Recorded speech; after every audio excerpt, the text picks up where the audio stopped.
জ্ঞানার্জনের একটা মূলনীতি তোমাদের সাথে আজকের এই প্রোগ্রামে শেয়ার করে আমি আমার সংক্ষিপ্ত আলোচনা শেষ করব। ইসলামিক জ্ঞান হোক কিংবা কনভেনশনাল জ্ঞান হোক, জ্ঞানার্জনের জন্য তিনটা বিষয় অপরিহার্য, এটা আমাদের খেয়াল রাখতে হবে।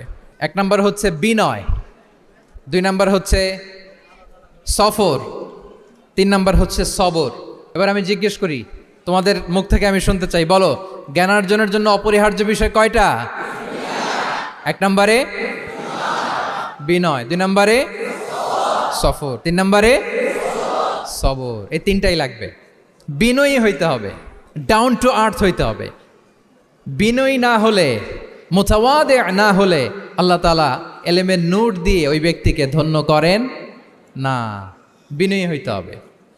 বলা যাবে না যে আমি সব শিখে ফেলছি, আমি সব জানি, আসলে কিছুই জানি না, আসলে কিছুই জানি না। অনেক পড়াশোনা করার একটা বড় সুবিধা হচ্ছে আমি যে কিছুই জানি না এটা জানা যায়।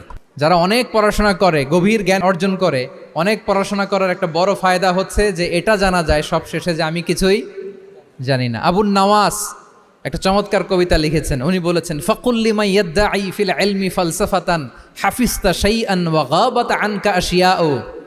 যে বলে যে আমি সব জানি, তুমি তার বৃদ্ধাঙ্গুলি দেখিয়ে বলো তুমি কিছুই জানো না, তুমি অল্প কিছু জেনেছো। মহাবিশ্বের অনেক রহস্য তোমার কাছে এখন অধরা, এখনো অধরা, অজানা। ওয়া ফাওকা কুল্লি যী ইলমিন আলিম। জ্ঞানীর উপরও জ্ঞানী আছে, জাননেওয়ালার উপরও জাননেওয়ালা আছে। তাহলে বিনয় যেন আমাদের পোশাক হয়, আমরা যেন বিনয়ী হই। আমরা যার কাছ থেকে নলেজ নিব, এলম নিব, তার কাছে বিনয়ী হইতে হবে। যেই পাত্রে পানি ঢালবো এটা থাকবে নিচে, আর যেই গ্লাস থেকে ঢালা হবে ওইটা থাকে উপরে। মুসা আলাইহিস সালাম একবার বানি ইসরাইলের মাঝে আলোচনা করছিলেন। হঠাৎ এক লোক বলে যে, ইয়া নবী আল্লাহ, মান আ'লামু ফিল আরদ, বর্তমান পৃথিবীতে সবচেয়ে বড় জ্ঞানী কে?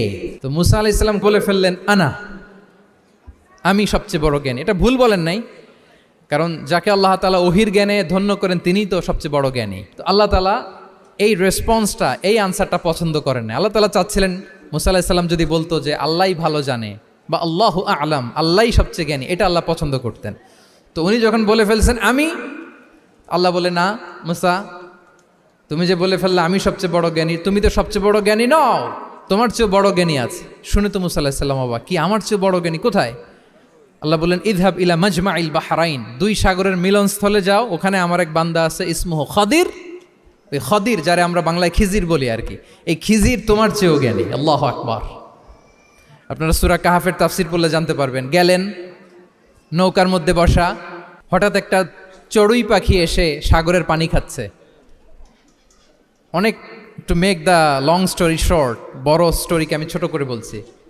দুইজন নৌকায় বসা, একটা চড়ুই পাখি এসে সাগরের পানি খায়। তো খিজির আলাইহিস সালাম বললেন, মুসা, চড়ুই পাখিটা দেখতে পাচ্ছ?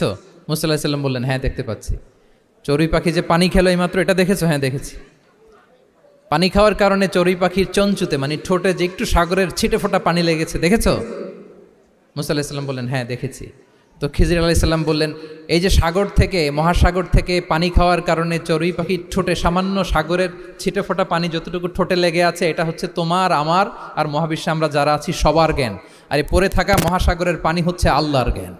চড়ুই পাখির ঠোঁটে লাগা পানি তোমার, আমার আর পৃথিবীর সবার, আমাদের যে জ্ঞান আল্লাহ দিয়েছেন এটা। আর মহাসাগরের পানিগুলো কার জ্ঞান? ওয়ামা উতীতুম মিনাল ইলমি ইল্লা কালিলা। আল্লাহ বলেন, একেবারে একেবারে ভেরি লিটল, যত সামান্য জ্ঞান দিয়ে আমি তোমাদেরকে দুনিয়ায় পাঠিয়েছি। এজন্য আমি সব জানি, এটা আজকে থেকে আমরা আর বলবো? আমার শিক্ষার্থী বন্ধুরা নয়েজ করো, বলো আমরা বলবো আল্লাহু আ'লাম। আল্লাহ ভালো জানেন। সাহাবাদের এই বৈশিষ্ট্য ছিল, ওনারাও বলতেন আল্লাহু ওয়া রাসূলুহু আ'লাম, আল্লাহ এবং আল্লাহ রাসূল ভালো জানেন। এবং আমাদের ক্লাসিক স্কলারদের এই বৈশিষ্ট্যটা ছিল, অনেক প্রশ্নের উত্তর ওনারা দিতেন না। আমাদেরকে তো প্রশ্ন করলে আমরা হুটহাট উত্তর দিয়ে দিই। অন অ্যান অ্যাভারেজে 10টা প্রশ্ন করলে ইমাম মালিক এর মধ্যে অধিকাংশ প্রশ্নের উত্তরে বলতেন আনা লা আ'লাম, আমি জানি না। আমি জানি না, এটা যখন আমরা বলতে শিখি তখনই বেসিকলি আমরা নলেজেবল হয়ে উঠি, জ্ঞানী হয়ে উঠি। তাহলে জ্ঞানার্জনের জন্য অপরিহার্য কয়টা বিষয় বলেছিলাম?